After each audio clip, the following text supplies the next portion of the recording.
একটি ছোট্ট গ্রামে বাস করত দুই বোন, লাবণ্য আর কান্তা। লাবণ্য ছিল বড় বোন, শান্তশিষ্ট, পরিশ্রমী আর দায়িত্ববান।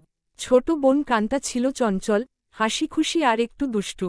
যদিও স্বভাবে তারা একেবারেই ভিন্ন, তবুও একে অপরের প্রতি ভালোবাসা ছিল অগাধ। বাবা মা ছিলেন সাধারণ কৃষক, পরিবারের আয় খুব বেশি সচ্ছলতা ছিল না। তবুও বোন একসাথে খেলত, পড়াশোনা করত, আর মাঠে গিয়ে বাবাকে সাহায্য করত। লাবণ্য সবসময় চেষ্টা করত ঘরের কাজগুলো গুছিয়ে রাখতে। ভোরবেলা উঠে কে সাহায্য করত, পরে কান্তাকে পড়তে বসাত। কান্তা আবার মাঝেমধ্যে বই খুলে রাখত, কিন্তু মন চলে যেত মাঠে খেলার দিকে। তবুও লাবণ্য কখনো বোনকে বকত না, বরং বোঝাত, জীবনে পড়াশোনাই আসল শক্তি, এটা না শিখলে মানুষ বড় হতে পারে না। কান্তা মুখে না বললেও বোনের কথাগুলো মনে রাখত। একদিন গ্রামের স্কুলে বড় একটি প্রতিযোগিতার আয়োজন হল। প্রতিযোগিতা ছিল কবিতা আবৃত্তি আর গান।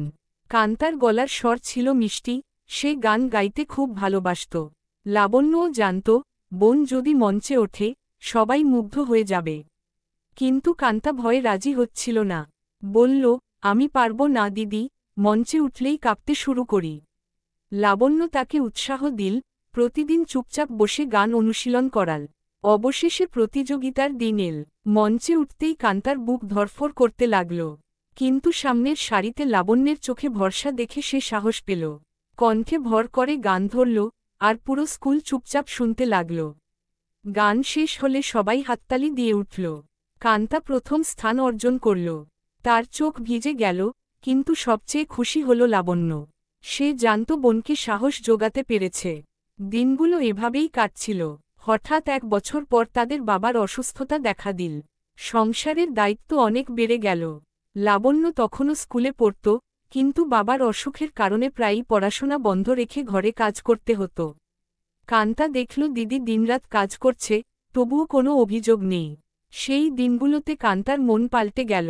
সে বুঝল দিদির মতো পরিশ্রমী আর নিঃস্বার্থ হতে শেখা দরকার। কান্তা পড়াশোনায় মন দিল, পাশাপাশি দিদিকে ঘরের কাজে সাহায্য করতে লাগল। তারা জন মিলে ছোট একটি টিউশন পড়ানো শুরু করল, যাতে সংসারের খরচ কিছুটা চালানো যায়। গ্রামের মানুষও তাদের সহযোগিতা করল।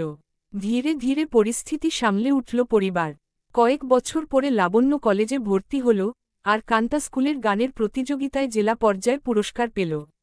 দুই বোনের স্বপ্ন আলাদা ছিল, একজন শিক্ষক হতে চাইত, আরেকজন গায়িকা। তবুও একে অপরের স্বপ্নে তারা সমানভাবে সঙ্গী হল। তাদের গল্প গ্রামের মানুষের কাছে এক অনুপ্রেরণা হয়ে উঠল। সবাই বলত, বোন মানে শুধু রক্তের সম্পর্ক নয়, বোন মানে শক্তির জায়গা, সাহসের উৎস। দুই বোন শিখিয়ে দিল, ভালোবাসা আর পরস্পরের পাশে দাঁড়ানোর শক্তিই জীবনের সবচেয়ে বড় সম্বল।